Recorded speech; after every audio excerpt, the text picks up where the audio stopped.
Breaking news right now on To The Point. Homes destroyed, people running for their lives. I'm scared for my life. It's terrifying. Tonight, the chaos in Los Angeles Palisades fire as winds fuel fast-moving flames. The worst part of this wind event is yet to come. Plus, taking precautions for high winds here. Tracking our gusty winds and how long these conditions will continue, as well as a dry and mild stretch ahead. New concerns about future electric rates. Sacramento Democrats' energy policies are making life unaffordable. What could be done to address rising costs? And former President Jimmy Carter lying in state in the U.S. Capitol. Tonight, how the nation is honoring him. Good evening. This is To The Point. I'm Becca Hoppiger. We're starting with that breaking news in Los Angeles as fast-moving Palisades wildfire destroys homes, forcing 30,000 people to evacuate. Governor Gavin Newsom just declared a state of emergency there. This fire is burning in the Pacific Palisades area just northwest of Santa Monica. Evacuations stretch from Highway 27, known as Topanga Canyon, to Highway 1 or the Pacific Highway Coast. Pacific Coast Highway. Now, this is a live look at conditions on the ground tonight. You can see there's flames, active flames. There's fire officials in the foreground. The crews are getting very close to this, trying to cover this and keeping you informed and as safe as possible, and your loved ones if you have any down there. Homes are destroyed. We're seeing videos shared on social media since this fire started just before 11 this morning. And there was an intense moment caught on camera. You can see it here as officers helped a mom and her daughter evacuate. Take a listen to what the mom had to say. Well, the smoke just got really bad, so I just started packing up all of our stuff, and we got in the car to go.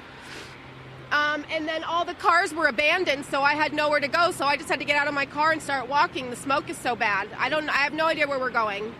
People reportedly ran from these flames as cars caused traffic jams. Strong Santa Ana winds have been fueling this fire, and the worst is not over yet. Chief Meteorologist Monica Woods is tracking these life-threatening conditions, but first, ABC's Rob Hayes on the front lines of the Palisades fire tonight. Yeah, Chautauqua Boulevard here. It kind of backs up against the canyon over there, and behind me you can't see much right now. It's all thick smoke, but you may be able to hear things exploding, popping. The howling of the wind when this wind gusts through is almost deafening. It sounds like a hurricane. We've been watching this fire as it crept down the hill there, and now that this whole valley is kind of filled up with smoke, we can't see the flames through the smoke, but we can see like a hint of orange off to the right. And with the wind blowing this way, we can only guess that the fire is going to follow the wind and come this way towards these homes. Something's going to catch, especially with the winds blowing as strong as they are. So we're not going to stick around here much longer. We're going to wrap it up and throw it to you guys. It probably head a little further down Chautauqua. And let's get over to Chief Meteorologist Monica Woods right now tracking the conditions here. Yeah, that's right. So we're continuing to follow the red flag warning in Southern California, a particularly dangerous situation for Los Angeles and Ventura counties. What that means is we've got extremely critical fire weather. You saw from the images there, extremely dry brush and fuel. And then once a spark starts with the wind gusts close to 50 to 80 miles per hour, it is a very difficult firefight to get the upper hand on this. This is going to be peaking overnight tonight through early tomorrow morning, and then things will start to wind down. That being true as well for our local conditions with a wind advisory in effect. Much less criteria, though, in terms of those winds. Our gusts are closer to about 30 to 35 miles per hour for the lower elevations. For some of the foothills and the Sierra, we're looking at closer to about 45 to 50 miles per hour, with those peak wind gusts for today in the range of about 30 to 35 miles per hour in the valley and towards the coastal region, and then right around 30 to 35 for most of the area up top. Now, there was that thin area that saw wind gusts up to about 45 to 50 miles per hour, with sustained conditions still promoting some of those dry offshore winds for the Sierra. Locally through the valley, those are northwest, not only dry, but warming winds with temperatures up some 5 to 15 degrees. We're still sitting in the 50s to near 60 at this hour. More on our developing wind conditions coming up. Monica, thank you. Well, tonight, Vacaville and Fairfield are on high alert because of strong winds. Officials there are urging neighbors to take precautions. PG&E says there was already an unplanned outage affecting more than 2,000 people in Vacaville around 1:45 this morning. High winds caused a power line to fall near the Vacaville substation, but crews restored power in about 2 hours. Officials are asking people to be aware of their surroundings and exercise extreme caution. And as we mentioned yesterday, President Biden was set to visit the Coachella Valley today to deliver remarks about new national monuments. However, due to the weather issues in the area, the event was canceled today. The White House says he plans to reschedule next week.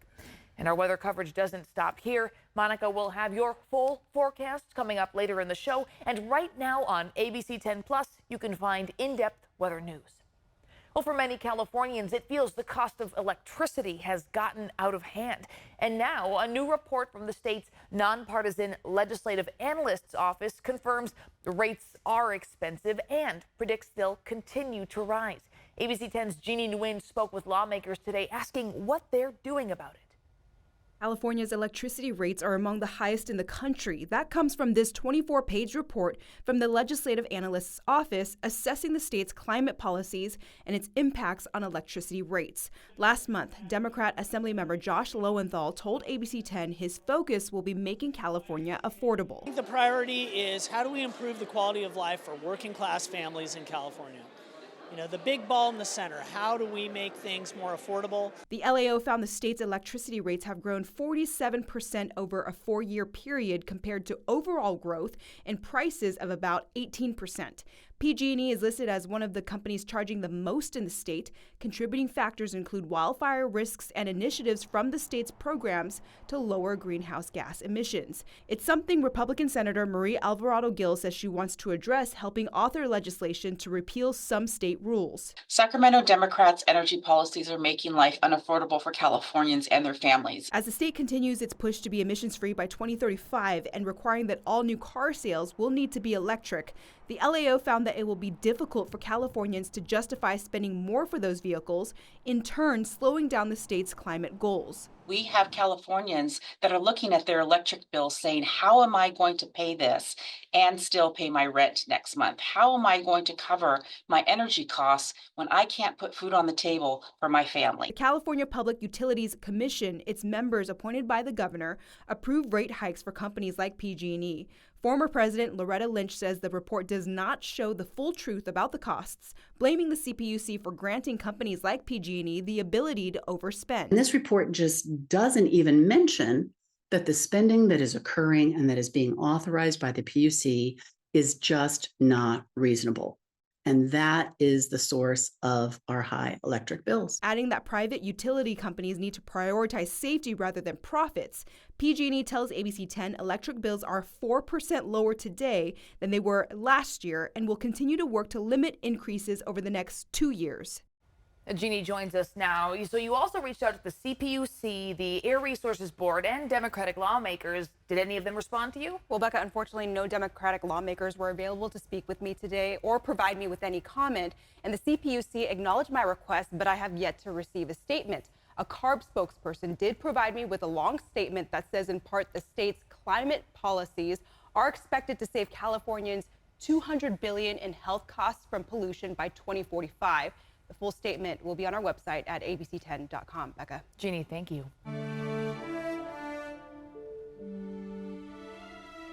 Tonight, remembering former President Jimmy Carter. The late president today took one final trip to Washington, D.C. Starting today, he will lie in state in the Capitol Rotunda. That's the same building where he took the oath of office in 1977. And today, members of Congress were among the first to pay their respects to Carter during a wreath-laying ceremony. ABC's Perry Russum has more from the ceremony. Former President Jimmy Carter landing at Joint Base Andrews in Maryland today, making his final trip to Washington, D.C. The flight's call sign, Special Mission 39, for the 39th president. A 21-gun salute for Carter, America's longest-living president. He died last month at the age of 100. His flag-draped casket leaving the Carter Center in Atlanta this morning. I, Jimmy Carter, do solemnly swear. He will lie in state in the Capitol Rotunda, the same building where he took the oath of office 48 years ago. The peanut farmer from Plains, Georgia, becoming the 39th president. He was the first president to step out of the presidential limousine and walk down Pennsylvania Avenue to the White House. Today, his family doing the same, but this time walking to the Capitol as his casket is pulled by 8 horses. The procession is designed to mirror his inauguration parade. For 2 days, he will line state in the Capitol Rotunda. Carter's state funeral is at the National Cathedral on Thursday. All living presidents are expected to attend. President Biden will give the eulogy. Carter will then be flown back to Georgia. He'll be buried next to his late wife, Rosalind, outside their home in a spot they picked together. He knew he had a good life, so very much prepared for what came next. Still ahead on To the Point, a mom accused of killing her son, facing multiple charges and now facing a judge.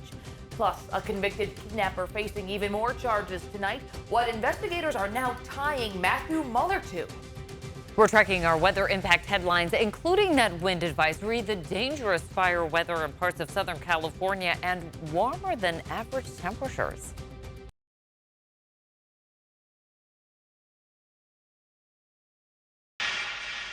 We continue to track the Palisades fire burning in Los Angeles County tonight. This is a live look at conditions on the ground. Take a look at that building burning so ferociously. This is a live camera that's happening right now, so it's moving around a little bit as the crew tries to capture all of the mayhem out there. Just devastating, and just the flames are devouring everywhere that they are going through right now, with the Santa Ana winds really fueling those. You know, officials say more than 30,000 people have been evacuated from the Pacific Palisades area.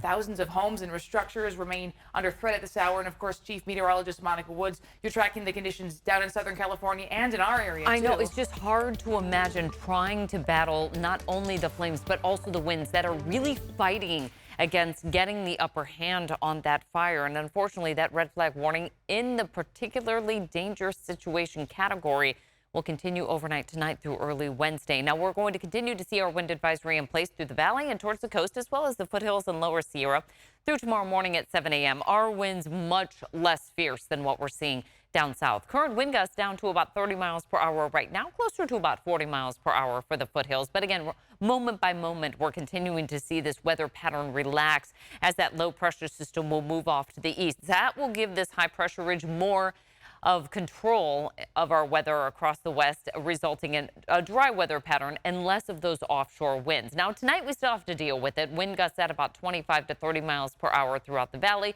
closer to about 40 miles per hour throughout the foothills. But by tomorrow morning at 7 a.m., for the morning commute, things are going to be much quieter around the region, leading to a beautiful afternoon for us. Highs for today with those dry, warm winds in the 60s to near 70 across the coast. As we head into the Sierra, highs for tomorrow in the 40s, highs in the 50s and 60s down low. We're in the 60s along the coast, with inland areas also in the 60s after morning lows in the 40s. Our 5-day regional forecast, we've got generally dry conditions. Our highs will cool into the 30s by the weekend. We're looking at stable conditions for the foothills and the coast, with highs in the 50s and 60s. And we'll see that pretty much represented for our valley forecast as well, with sunshine across the board and those highs in the 50s and 60s.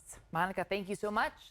Well, next on To the Point, the convicted Vallejo kidnapper facing new charges. Why investigators now believe he may have begun his crimes in the 90s.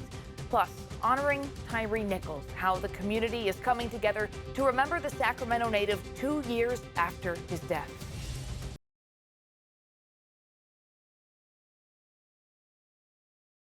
New tonight, convicted Vallejo kidnapper Matthew Mueller is facing more new charges. It comes as investigators now say Mueller may have begun his crime spree back all the way in the 1990s. Reporter Melanie Woodrow has covered the case for years and has the latest. The case Vallejo police once mistakenly called a hoax is now being called an American nightmare by Seaside police. Matthew Mueller, already serving a 40-year prison sentence for kidnapping and raping Denise Huskins, is facing new charges. This is what law enforcement and survivors working together looks like. In 2015, Vallejo police accused Huskins' then-boyfriend Aaron Quinn of murdering her. When she reappeared, police accused the couple of staging an elaborate hoax. You are terrorized, going through the worst experience of your life, and the people you go to for help turn on you. It was Alameda County Sheriff's Office Lieutenant Misty Caruso who linked Mueller to the Vallejo kidnapping while investigating a Dublin-thwarted home invasion. The case gained further notoriety with a recent Netflix documentary sparking Seaside Police Chief Nick Borges to reach out to Huskins. He sent us a message on Instagram through their police department. Huskins and Quinn, who are now married, were interested in speaking with Mueller. Because we knew that there were things that just weren't followed up on. Chief Borges helped facilitate a letter-writing campaign to the convicted kidnapper. You'll never know what's under a rock if you don't turn it. And we started flipping rocks. Which ultimately gave way to a 2-day interview with Mueller in a Tucson prison. Was he willing to talk to you without his attorney? He was, and I don't think he had an attorney representing him. He had already been sentenced to prison at the time. There was no fresh charges at that time. In my view, there's no doubt in terms of his mental status and ability to speak with us. Investigators say Mueller's crime spree dates back to 1993 when he allegedly committed a kidnapping and sexual assault at 16 years old. Investigators would not say where, as the case is still under investigation. That's 2 decades of this mindset that he was living in. By the time our case came about, they found storage units full of equipment to help him facilitate terrorizing people. Other charges recently announced include 2 home invasions in 2009 in Santa Clara County, as well as a home invasion and attempted kidnapping in Contra Costa County, just 2 weeks after Mueller kidnapped and raped Huskins. That's the sum total of the crimes that Mueller has committed. I frankly, honestly doubt it. Huskins said she's personally been in touch with at least one of the other victims. She just said, I didn't know how much I needed this. A Sutter County mother accused of murdering her 11-year-old son faced a judge for the first time today. The boy, identified in court documents as Jaden Dixon, was found dead Sunday at an RV park in Meridian. 44-year-old Megan Ann Dixon appeared in court today dressed in an orange jumpsuit with chains around her waist and feet.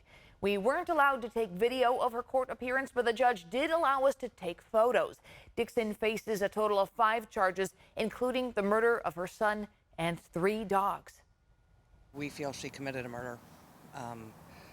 We don't believe that there was any justification for killing her child. We were actually out at the scene as well, and it was very disturbing.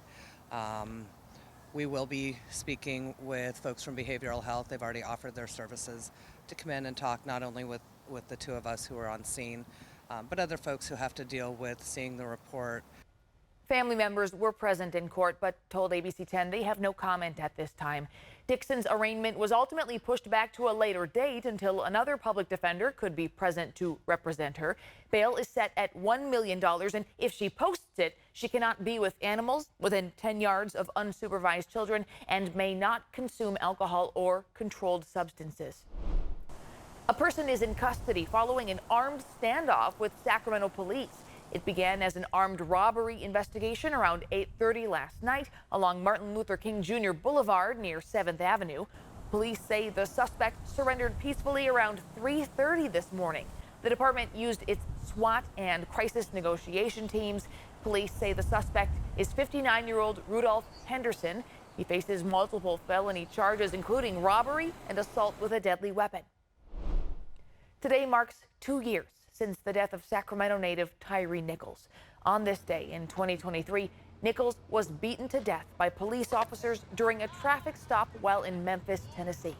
Just hours ago, the community gathered to honor his memory at the Tyree Nichols Skate Park in North Natomas. The event included a candlelight vigil, moment of silence, and a tribute skate with friends of Nichols and local skater groups. And at tonight's meeting, City Council is expected to give an update on recruitment for a new Sacramento city manager and appoint an interim city manager. Now, last month, a majority of council members voted against extending the contract of city manager Howard Chan, which expired in the new year. He served in that role for the past 8 years and by the end was earning more than $400,000 per year. This decision comes as the city faces a massive $77 million budget shortfall. Well, next on To The Point, changes are coming to Meta's social media platform, why the company is ending fact-checking.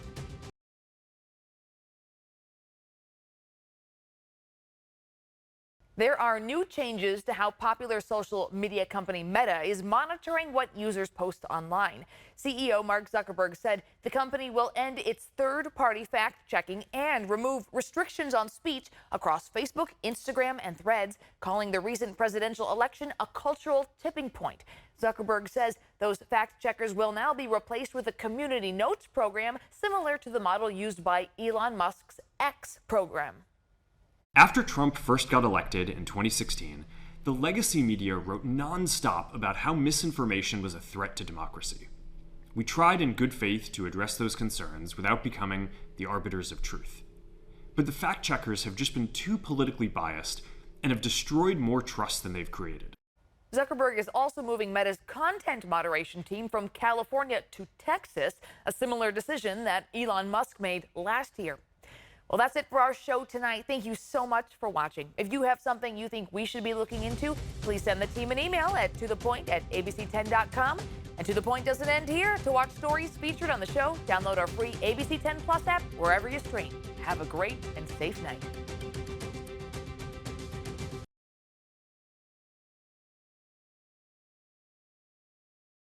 Hey, it's Alex. I just wanted to say thank you so much for watching. The To The Point team and I love hearing from you, and I hope that you'll stay in touch. And don't forget, you can always email me and the team at tothepoint@abc10.com, or you can even send us a text message at 916-321-3310. Thanks for watching ABC 10 Plus. And now that you're here, why don't we take a look around and see what else is here? The very first tile on your left is always going to be streaming 24/7. You can find us adjacent to that, breaking news if it's there. And then right next to that, a replay of the most recent newscast. Whether it's ABC 10 Morning News at 5, 6, or beyond, it's going to be there. The forecast beyond that, and then right beyond that, the news that matters the most. Now that you know the basic tiles, let's go up to the top and take a deeper dive into news. We have every single newscast that you would need, including To The Point with Alex Bell, taking a deeper dive into the issues. Beyond that, ABC 10 Morning News at 5 and 6 and 11, the evening shows as well. Below that, you can watch the top stories from To The Point. Under that, Dollars and Cents, where you can learn how to navigate this challenging economy. And below that, you can watch our award-winning ABC 10 Special Investigations, where we hold the powerful accountable. Going into weather, look, it's the 10-day forecast, getting you ready for the weekend and beyond. Beyond that, sports. I know you care about the Sacramento Kings. We have the most comprehensive guide to anything, everything Kings in the locker room and on the court. We have it. Below that, I know you care about the San Francisco 49ers. We can't mention base sports without talking about the Oakland A's. We have that too. What's super exciting, I know you care about high school sports. You'll never find a more comprehensive guide and team dedicated to high school sports. Backing out again, come up to the top and join me on Verify. I'm super excited about this. Our experts are checking the facts, verifying the truth for you. Jump up now to shows. Very excited about this. Oh, look, it's Take a Look. This is my show. I love movies, and if you love movies or streaming shows, whether it's on screens this big, or this big, it's Take a Look. Recently went behind the scenes, sat down with Lady Gaga and Joaquin Phoenix to talk about Joker 2. I love the movie, and oh, I just heard you shout you hate the movie. Jump in, we talk about it on this show.